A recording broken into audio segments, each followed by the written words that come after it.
listening to Make It, the indie film podcast. Jefferson, are you ready to clear the set? Oh, yeah. All right, here we go. Let's clear the MF set. What are your top 3 films? Top 3 films? Wow, that's very few. It's very unfair. Few films. Yeah, it's very unfair. I'm going to do a mixture of smart guy movies and The Truth. So I would say The Matrix Reloaded is my favorite action movie of all time. Mm-hmm. I love it so dearly. I've done, I think, 3 podcasts talking specifically about The Matrix Reloaded because it's I think the greatest action movie of all time. I think it has maybe like 4 of the best 10 fight scenes in history. It's a good point. Right now, I'm going to say In the Mood for Love, Wong Kar-Wai. I was just at the Sundance Film Festival with the premiere of a movie called Bedford Park. Jealous. And I was talking about that film quite a bit. And it really reminds me of In the Mood for Love, Wong Kar-Wai, one of the great longing, melancholy romances. And then I'm going to say something new because I feel like this was a pretty amazing movie year. So I'm going to do a tied for third. I'm going to say 3 movies. Okay. It Was Just an Accident, The Secret Agent, and No Other Choice. Because I saw all 3 of those in about a week and found them all to be really spectacular. A pretty amazing movie, a year for great foreign language films. It Was Just an Accident is the one that I would sort of most... And No Other Choice is very fun. And also The Secret Agent is great. So you got to do all 3 of them. Sorry. So I have watched 2 of those 3 movies. And what I have left is It Was Just an Accident. The only reason I haven't seen it yet is because I want to watch that with my lovely bride, Sally.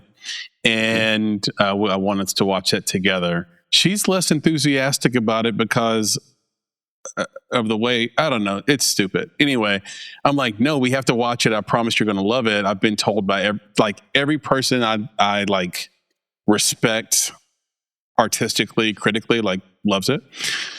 But I did watch Secret Agent 2 nights ago. Unbelievable. Now, I don't think it's as good as I'm Still Here, which was also a Brazilian film from, I think, 23 or 24. Mm-hmm. That movie, great movie broke me down. But it's close. It's great. Do not miss Secret Agent, whatever you do. Yeah. And the filmmaking is superior to the movie I just named. The actual choices they make with the camera and the choices they make with the art, font, music, everything about it is A++. And then No Other Choice, it's the underdog of the year. I mean, that movie is hilarious. It's packed with tension. Don't miss that. First of all, Park doesn't miss anyway, but it's got everything you want. It's basically like a highbrow Rush Hour in a way, right? It gives you that feel, right? Like this poor guy, the machinations he's going through to fix this problem, I'll give you guys the premise that are watching and listening, essentially in a world facing automation, a man who's dedicated his entire life to a particular field loses his job. And there's one job opening that he thinks he can get, but there's competition for the job. And he picks the most ridiculous path by which to guarantee his hire imaginable. And the rest is for you to see. Do not miss No Other Choice. Great. I love that list. Okay. Name the film you're embarrassed to admit you haven't seen. So it's you, it's Adam, it's Jeff, it's Terrence. You guys are all in a room. Maybe there's some people you don't know. You're all talking about a particular film, and you're just nodding along like you've seen it because you would be embarrassed to say you didn't see it. I'm going to be honest with you, bro. I just did this to you a second ago. I sort of acted like I had seen I'm Still Here. I didn't see it, okay? I didn't see it. Great acting. Just a second ago. Another Such a villain. good actor. I said, "Oh yeah, great film. This is like actors' whole job is like we're all no. I don't want to put that on anybody else. Me, I'm a moron. I'm trying to be better. I've been really committed to my film education over the last few years. Yeah. I did plug a bunch of my very embarrassing holes in the past 2 years because I had some gaping omissions Same. that I sort of really saw. I was like, okay, I can't do it anymore. I can't never have seen XYZ, especially international cinema. I was such a moron for 35 years, basically. So I've been plugging the holes, but there's still so many. It's hard. There's a lot of movies. So many movies, and They keep making good new ones. right. It's kind of like a whole vocation just to keep up with like what's happening right now in terms of like what's coming out.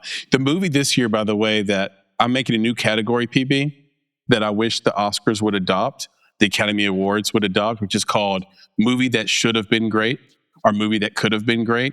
It's like a negative superlative, so they're never going to do it. But it's kind of like After the Hunt with Julia Roberts. That was the movie that on every level should have been a great film, and they kept missing the layup. They kept missing certain things.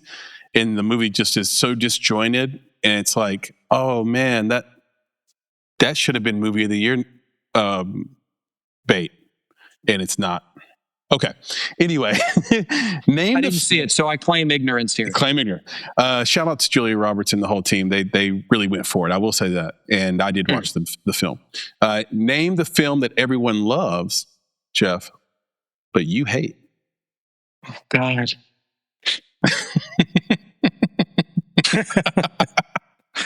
Okay, for those listening, Jefferson is in true pain right now. His face is in his Jefferson's hands. face is buried in his hands.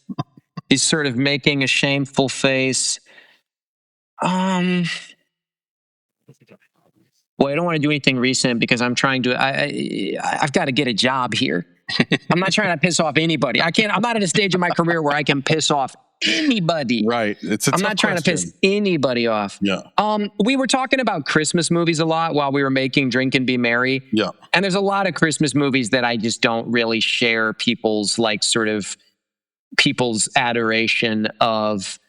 I felt like a bit of a Grinch this year when it came to Christmas movies, particularly because a lot of them I struggle with the sort of sentimentality, I would say. Yeah.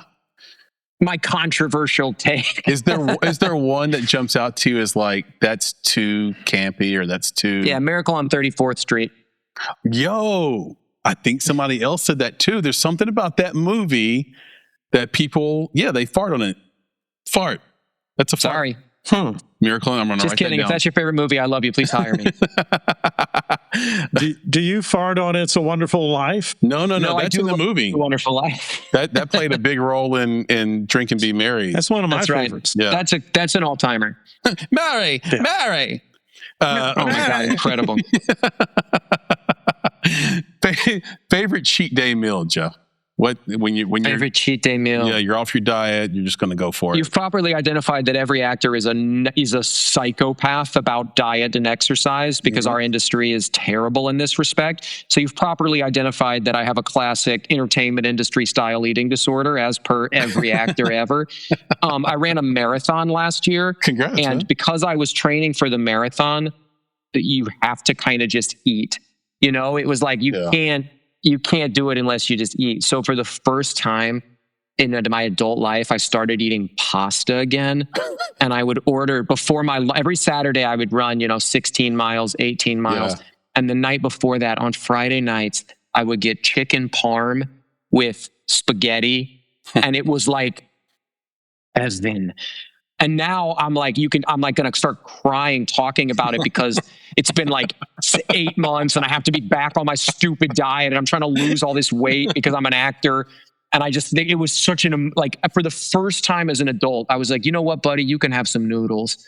So I got really into chicken parm. Yeah, you get that melted So cheese good. over the top with that sweet and savory sauce that they pour on there before they melt the cheese. Oh my God. And sometimes It's if you go incredible. to the right fried. Italian place, it's fried. You get the right place, they'll give you those garlic knots that go on the side. You break that knot open. It's kind of crunchy on the outside and really moist and soft on the inside. You dip What's your answer? Because I feel like you know sweet ball. sauce up. Oh, You know yeah. what I mean? The way you're talking about this, you know ball. What's your answer? Oh, man. Probably homemade fried chicken with 3 sides. That is a meal I haven't had in a very, very long time because it is sort of the end of the road. Like it's an end of the road meal. It's the sweatpants of food. You have given up when you eat that on a regular basis. It's over. Yeah. Like just What are your 3 sides? that's even worse, PB. Give me some carrots with marshmallows melted on top. Throw me some baked macaroni and cheese. Don't knock it till you try it, PB. And then give me some ham hock flavored green beans or spinach. Yeah. Round it off the that flat way. ones. Yeah. Give me a piece of cornbread or a roll so I can take the chicken skin off and put it in between. Sometimes if I'm feeling extra fat, what I'll do is I'll take some of that butter and I'll spread it in the roll and then add the meat to the center of the roll and eat it as a sandwich. Are you from the South? Chicken Where are you skin from? sandwich. I'm in beautiful Nashville, Tennessee. How did you know? Okay, yeah. As we kept going there, I was like, the picture's really emerging. Oh, you're in Nashville too. That's dangerous. Yeah, it's hard to eat healthy in Nashville. It is. And so we have these hot chicken spots, and there's only a few that are legit. Every place else is copying, and you'll go and be super disappointed. So if you come to Nashville, let me know. Key to the city. But I will tell you, unless you're going to there's 3 spots in town that do Nashville hot chicken correctly, like with the actual recipe, and everyone else is just copying. And if you go to a chain restaurant and they say they have Nashville hot chicken on the menu, do not eat it. It is going to be bad. You are going to be upset. So, Got it. I have very low standards, so I bet I would enjoy it. I think that's probably made for idiots like me. Yeah. I said I was very easy to con earlier. I would probably eat it and love it and recommend it to other people. But I will respect. Next time I'm down there, I'm going to bug you and get the list, the 3 places. Well, I'll tell you right now. So Hattie B's is the most popular, although they're not the OG spot. And they have a line that goes around the corner at all hours of the day on Broadway here in Nashville. Varying levels of heat. Again, this is really bad for you. So this has to be a cheat day thing. It's even worse than fried chicken. It's fried chicken plus this sugary hot thing that's going to, yeah. But it's delicious. And then the OG spot is called Prince's. And Prince's was the first to do it. And the reason Nashville hot chicken exists is because the guy who started Prince's was cheating on his wife, stepping out on his wife. And his wife wanted to punish him. And she tried to hurt him by making this sauce. Maybe hurt him bad. And it turned out to be a delicious mistake. She made this delicious sauce that further made Mr. Prince quite wealthy. So that's how burn up his intestinal tract. Yeah. Now I think that the couple made up. They stayed together and they opened this chicken store because they found out that his wife made a delicious mistake trying to hurt him for his indiscretions. So there's that place. And there's a place in town called Bishop's that carries Hattie B's chicken. And those are the 2 I stand by. There's more. Shout out to all those Nashville restaurants that I know make good Nashville hot chicken. But those are the 2 I'll stand on business on. Make sure I don't lead Jefferson wrong when he comes to town. Okay. Last question. You've got me going down. I'm looking online going down now. the rabbit hole? I'm salivating. I know. This is real trouble. Yeah. When will you be here? Yeah, exactly. No, I'm in Sarasota, Florida right now. I'm trying to lose 20 pounds. Oh. I'm not going to do it. I can't do it. I'm looking away. Yeah. This is a test. I'm averting my eyes. I'm averting my eyes. You ruined his whole momentum. Exactly. Okay, last question. And you mentioned almost going into advertising and marketing in college, pragmatic job. If there was a Jefferson devil sitting on your shoulder, how would he convince you to go into your first love of advertising instead of acting? Oh, you can eat whatever you want. He would say, "Come on, buddy, order the fried chicken, order the Nashville hot chicken. You don't have to be on camera. You can look whatever you know." I mean, acting is the thing that I think is most difficult about acting is that you never get to do it. Mm-hmm. Like we just, I want to work so badly. If I have a really good year, I'm on set 90 days, maybe in a really good year. Yep. And so the hardest thing about acting is how much time you spend saying, "Put me in. I want to play." I like the kind of longing and the distance. And part of the reason I make my own work is it's like, okay, change it, buddy. Like here's you got to figure out how to change that. You're not getting any younger. Yeah. It's not going to get any easier. Figure out how to change it. So that's what the devil would say to me. He'd say, "Hey, buddy, you want a regular 9-to-5 job? You know where you'll be next month. You know where you'll be next year. You'll get to spend more time." The other hard thing about acting is when you have a job, it usually means leaving home. Mm-hmm. So I'm either home and unemployed, or I'm on the road and employed. And I miss my wife. I miss my cats. I miss our house, So he would give me a pretty good pitch, but I'm pretty sure as soon as I got to the advertising job, a devil would be on my shoulder trying to get me to go back to acting. Yeah. So I'm not that good at anything else either. I'm like, I don't know if I'm, I think the other thing is like, there's this amazing Jim Carrey quote where he's talking about his dad. Yeah. And he says something about his dad, like, quote unquote, selling out and then not being good at what he sold out for. I forget exactly what it is, but this idea that like, hey, like giving up doesn't necessarily mean that you're going to be good at the other thing. Like, I don't think I would. I have tremendous respect for other people with other jobs, and I wouldn't presume to think that I'd be good at anything else. I've spent my whole life doing this. This is the sort of, this is the thing I've been working on my entire life. I don't think I'd be very good at anything else. But the other fun thing about being an independent filmmaker is you're constantly learning new stuff. Like the last 10 years has been a journey of, okay, can I learn to edit? Can I do production sound? Can I find financing? That's like a whole skill unto itself, as you've alluded to, and as you're clearly well-versed in. There's a lot of this stuff that I'm just now trying to learn these other jobs. Yeah. But the main thing is you can eat whatever you want. Yeah, to think about it, you are in the advertising business right now. You're advertising "Drink and Be Merry." Yeah, that's exactly right. Yeah, everything is every time you make a film, you've got to advertise it. Yeah, you got to market that film. Well, completely. I was just at Sundance, and you realize how much of this life is just sales, in every direction. Yeah, you're just trying to. Speaking of which, buy the product. Everybody go out and buy the product. I feel like we did a better ad for Prince's hot chicken because I was salivating about that. I'm talking about the movies and it's all very lofty and intellectual. And then you come to talk about fried chicken and I'm like drooling over here.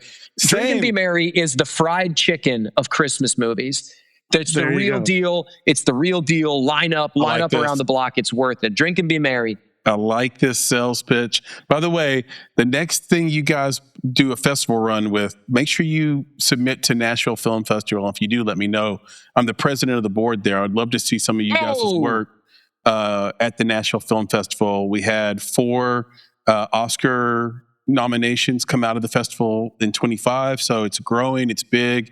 I think it's considered sort of like a mid-major or whatever, but I think we're projecting in the right direction. So I'm really proud of the work we're doing there. So I'm leveraging this right now. I'm calling you on it. I'm going to submit my film Caravan. It's a beautiful film.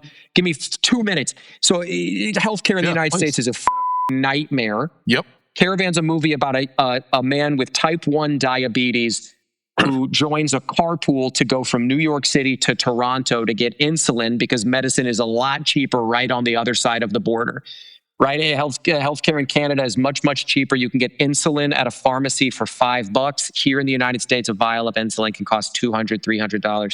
So it's a movie about a guy who joins a carpool to get across the border to get the medicine that he needs to live, but his only ride in the carpool is his very recent ex-fiance, who he just found out was cheating on him with another member of the Caravan.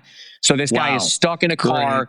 He's trying to get to his medicine, but at the same point, he's losing his will to live. He's dragging himself along as his blood sugar is dropping, as he's kind of on the verge of a physical breakdown at the same time that he's having this sort of mental breakdown. It's called Caravan. It's funny. It's Little Miss Sunshine meets The Big Sick. It's a great film. coming to the Nashville Film Festival. You heard it here first. We're announcing the slate. We got the president of the board right here. Let's do it.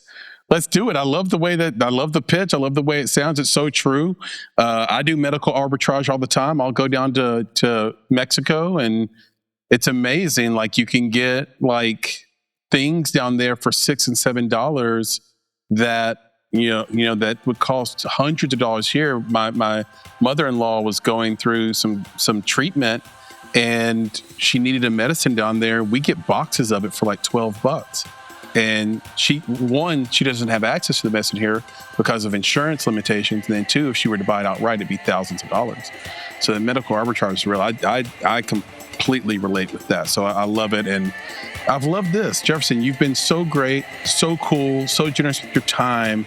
Hey everybody, Chris here. Before you go, if you enjoy our work and want to support what we do at Make It, please subscribe to the Make It Podcast channel on YouTube and rate and review on Apple Podcasts and Spotify. We have terrific tees, hoodies, hats, and more at cottonbureau.com. Just search for the Make It Podcast and our store will come right up. If you have feedback for us, email us at contact@bonsai.film or find all things Make It at our Beacons AI site at www.themakeitpodcast.store. You can also follow us on Instagram, TikTok, and X at _Make It Podcast. You can find us on Facebook just by searching for The Make It Podcast. And until next time, and on behalf of the team at Make It, be better, be creative, be engaged, and thank you for listening.